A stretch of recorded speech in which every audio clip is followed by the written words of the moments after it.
Hello everyone and welcome back to another video. Today we're going to see how to transfer data from an iPhone to an Android phone. The first method is transferring data using Samsung Smart Switch if you're using a Samsung. Download the Samsung Smart Switch from the Play Store and open the app on your Samsung device. Read and accept the terms and grant the app permissions it needs to access your data. When you reach the Transfer Your Data screen, select Receive Data and choose iPhone or iPad as the source device.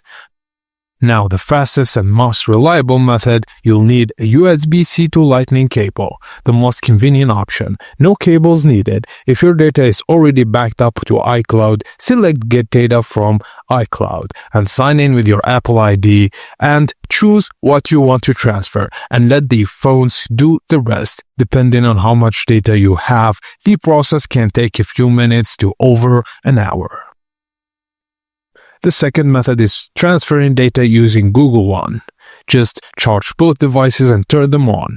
Download the Google One app from the App Store and open it and sign in with your Google account. Now tap the menu icon in the Google One app and go to Settings, then Sync Settings. Open each section and turn on the items you want to back up like contacts, calendar, photos, etc. Google One will upload everything and to your Google account. Now turn on your Android and start the setup process. Log in with the same Google account you used for your iPhone and choose the option to restore data from your Google One backup. Now your contacts, calendar, events, and media will begin to download automatically. And that's it, guys. As simple as that. Thank you for watching and please don't forget to like and subscribe for more.